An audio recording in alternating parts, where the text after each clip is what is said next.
Culture Mag avec aujourd'hui une exclusivité i24 News. Pascal Elbé est venu tourner son deuxième film en Israël.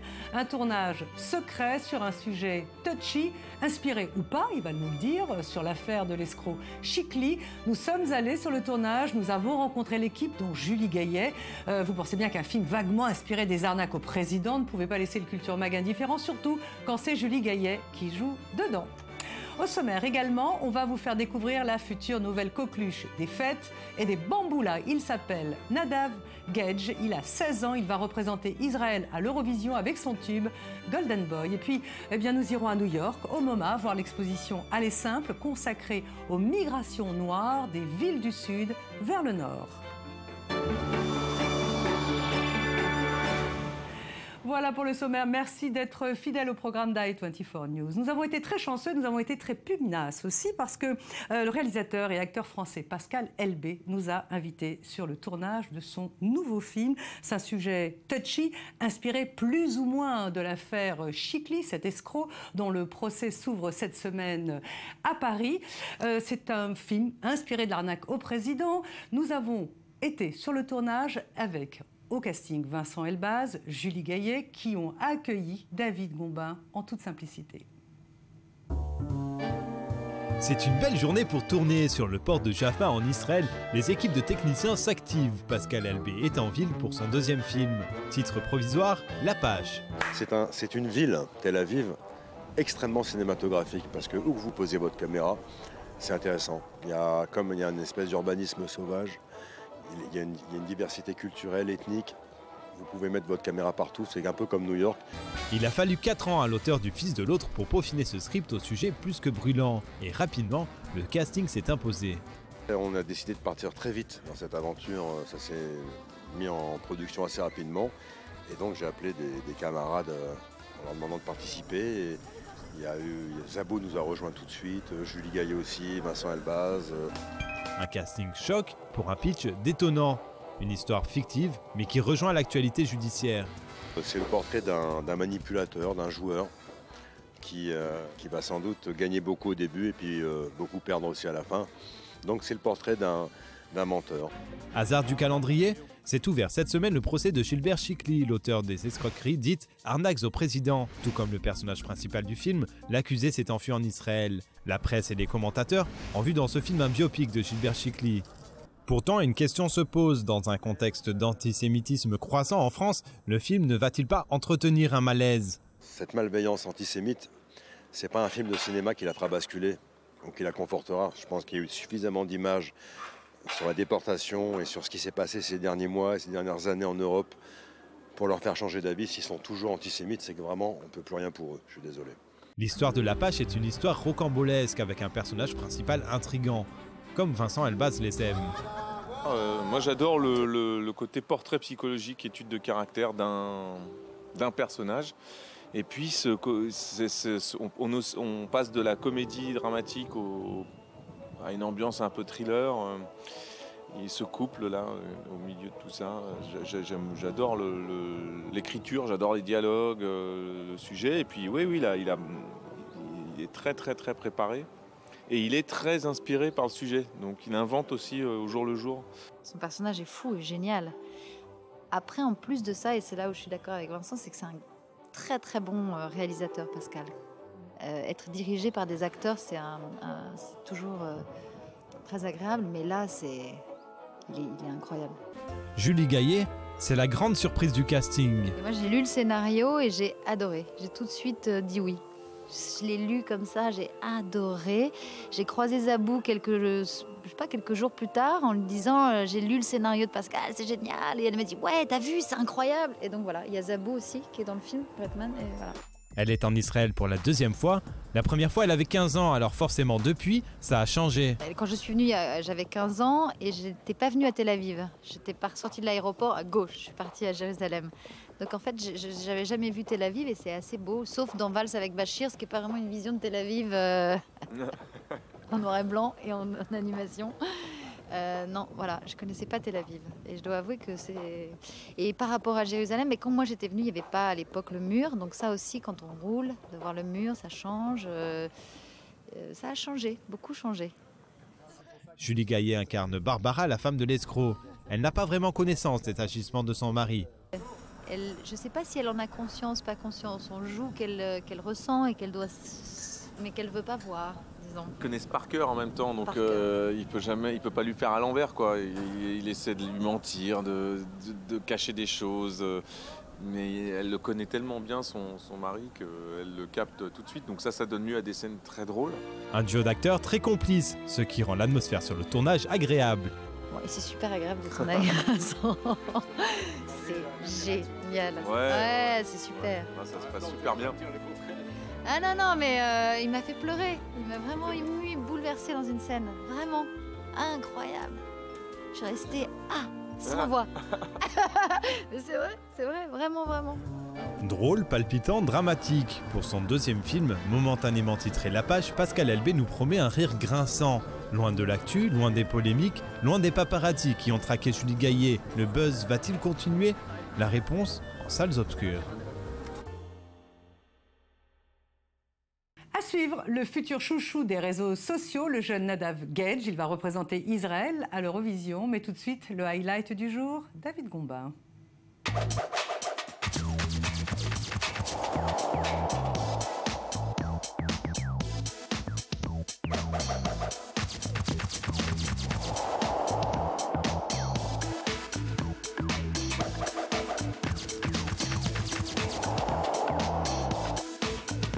En 1941, Jacob Lawrence a 23 ans. Il complète une série de 60 petites toiles utilisant la technique du tempéra. Il y ajoute en légende des commentaires sur la Great Migration, la Grande Migration. Ce mouvement démographique a vu dès 1915 se déplacer les populations noires américaines de la campagne du sud des États-Unis vers les grandes villes du nord. Avec cette dignité calme face à ce périple long et dangereux du sud au nord, Jacob Lawrence réussit à déclencher des émotions diverses entre des scènes de grande tendresse et intimité, mais aussi de terreur et de violence. Ces 60 scènes sont aujourd'hui toutes réunies pour une vision complète de l'œuvre de Jacob Lawrence et ça se passe au MoMA de New York.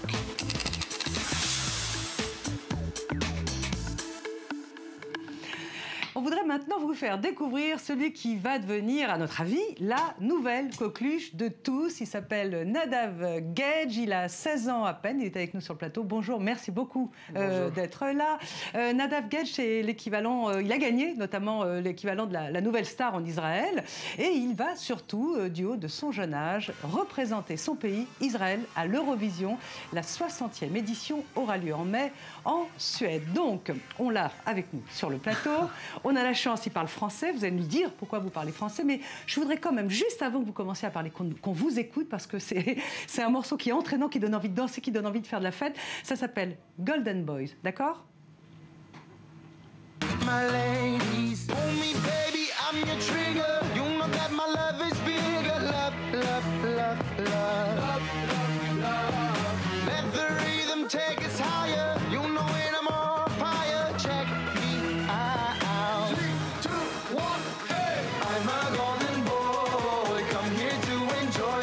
I'm the king of fun. Let me show you how we do it. I'm a golden boy, come here to enjoy. And before I leave, let me show you Tel Aviv. C'est top. Non, c'est vrai, ça donne envie de faire la fête. C'est vous qui avez eu envie de faire ce mix entre le R&B et en même temps des sonorités orientales. Tu vois, c'était pas que moi, c'était genre... D'abord, pour choisir la chanson de l'Eurovision, alors il y a plein de chansons. Il y avait au moins 30 et quelques chansons. Et comment on dit?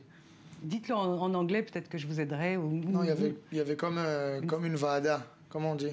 Une vada, je ne sais pas, je ne parle pas hébreu. Un choix Non, il y avait plein de gens et on... Ah, une espèce de quorum. Ouais. Voilà. Alors il y avait... Décision collective. Ouais, voilà. Ok, alors il y avait quelque chose comme 30 et quelques chansons. Et on s'est posé avec tous les gens de la première chaîne et Arutz Time. Et tu vois, on écoute les chansons. Et Golden Boy, il arrive. On était tous... Comme ça, comme moi. Ouais, on était tous comme ça parce que tu vois, il a quelque chose. Ouais. Mais il a quelque chose, genre, tu vois, un peu bizarre, mais sympa à la fin. Parce qu'il commence vraiment comment on dit? R&B, un peu comme les morceaux jeunes. On a l'impression de voir un peu comme du Justin Timberlake un peu. Un truc comme ça. Et après, tu vois, il commence vraiment, il commence vraiment comme ça et après, tu vois, boum, Israël oriental. Exactement. Tu vois, alors c'était sympa. Et à la fin, ouais, on a écouté tous les morceaux et on a choisi celui-là. Et après, on a commencé à travailler. Et petit à petit, c'est devenu ça. C'est un formidable morceau qui est entièrement en anglais, qui est sorti en Israël au mois de mars dernier. Ouais. Nadav, on va parler un tout petit peu de vous avant de parler d'Eurovision. Parce que vous avez l'air comme ça à l'aise, c'est un gros truc que vous avez sur les épaules. Pourquoi vous parlez français? Je suis né en France. Ouais. Et au bout de 3 ans, on est venu en Israël, toute la famille. Et voilà. Et tu vois, petit à petit, mon français, il baisse, mais ça va. C'est déjà bien comme ça de parler français. Et alors, comment vous êtes arrivé ou entré dans la musique? Comment vous êtes arrivé à participer à ce concours, l'équivalent de la Nouvelle Star en Israël, et à gagner surtout? Par rapport à la Nouvelle Star, genre, c'est venu, mais la musique, j'étais toujours dedans, genre, depuis que je suis vraiment petit. Vos parents sont là-dedans? La sœur de mon père, elle s'appelle Magali et elle est vraiment dans la musique. Alors, ouais, c'est un peu famille. Je suis sûr que peut-être le père de mon papy ou un truc comme ça, il y avait de la musique à la famille, je suis sûr. Mais voilà, depuis que je suis petit, que musique. Alors, vous faites la 2e saison de la Nouvelle Star et puis progressivement, vous montez et vous gagnez. Et alors, j'ai lu, vous avez gagné avec des chansons de Beyoncé, vous avez commencé avec Rihanna, bon, après, il y a Stevie Wonder, Justin Timberlake, mais ces 2 femmes qui ont quand même des voix extraordinaires. Ouais. Comment ça fait, quand on a 16 ans, quand on est un homme, de chanter des chansons de femmes? Par rapport au truc, tu vois, de femmes, je sais pas, ça me fait pas... Ça me dérange. C'est pas un problème. Ouais, c'est pas vraiment un problème. Je sais pas, c'est la musique que tu écoutes toujours, c'est ce qui te... Qui te pousse, voilà, qui te tire. Ouais, c'est les trucs qui te tirent, bah tu le fais. Genre, parfois c'est dur, mais tu vois, c'est ce que tu veux faire à la fin, c'est ce que tu veux donner, alors tu donnes. Alors, je ne vais pas vous mettre la pression, mais donc, vous représentez Israël à l'Eurovision, 60e édition. On a un petit sujet qui a été réalisé par Sandy Fortis. Vraiment, ça n'a rien à voir avec ce qui va vous arriver, mais on voulait vous montrer les flops, parce que l'Eurovision, parfois, ça aide des chanteurs à devenir des stars, et parfois ça les plonge dans une catastrophe.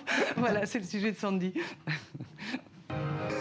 Il est loin le temps où les chansons interprétées lors de l'Eurovision devenaient des tubes internationaux, comme Poupée de cire, poupée de son de France Gall, ou Waterloo du groupe ABBA. Aujourd'hui, les chansons du concours semblent être plus qu'éphémères. Nombreuses d'entre elles peuvent par ailleurs être inscrites au palmarès des plus gros flops. À commencer par la candidate israélienne d'Anna International. Plus de 10 ans après sa grande victoire, la chanteuse revient avec Ding Dong, chanson entre hébreu et anglais, avec laquelle elle est persuadée de faire le top 10. Des illusions, elle ne passera même pas en finale. Un revers que la Suède a dû aussi essuyer en 2010. This Is My Life n'a pas convaincu l'Europe, son interprète Anna Bergendahl non plus. Effondrée, la jeune fille aurait alors demandé à ses parents de la raccompagner dans son pays au beau milieu de la nuit. La France, qui n'a pas remporté le concours depuis 1977, a bien du mal à retrouver la recette de la victoire. Elle a pourtant tout tenté, même choisir des chanteurs confirmés comme Angoun, Amaury Vassili ou Patricia Cass pour la représenter. Il ne me reste que des larmes. Lisa Angel et son N'oubliez pas renverseront-ils cette malédiction? Réponse le 23 mai.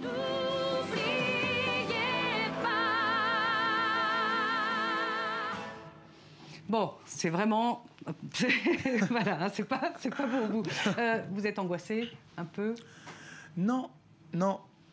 Pourtant, je sais genre que c'est une vraie grande chose, tu vois, faire l'Eurovision. Mais je sais pas, ça me fait pas trop de stress. Tu vois, je suis jeune. Ouais, la vie est longue. Ouais, mais tu vois, je me rappelle que quand j'étais plus petit, genre l'Eurovision, c'était waouh, tout le monde était, tu vois, Eurovision. Mais stress, j'ai pas. Je suis vraiment content et et heureux, ému, voilà, voilà. enthousiaste. Voilà, exactement, Voilà. Mais du stress, Bon, j'ai c'est pas. bien. Et rassurez-nous, vous allez avoir un costume normal, vous n'allez pas mettre des trucs comme ça. Non, ça va Vous aller. n'allez pas nous faire honte. Non, ça va aller. Bon, merci beaucoup Nadav Gadj, merci beaucoup. Longue vie à votre chanson Golden Boy parce que vraiment elle donne envie de danser et ça met la joie partout quand on l'entend. Et puis, bonne chance. Merci. Voilà, c'était une interview avec Nadav Gadj qui a été enregistrée avant ce journal parce qu'il est reparti en répétition. On lui souhaite une longue vie à cette chanson Golden Boy. Merci de votre fidélité. On va se retrouver demain à la même heure. Juste après, c'est l'info qui continue. On va se quitter d'ailleurs sur sa chanson Golden Boy parce que voilà, on l'a dit, elle donne envie de danser. Merci, à demain.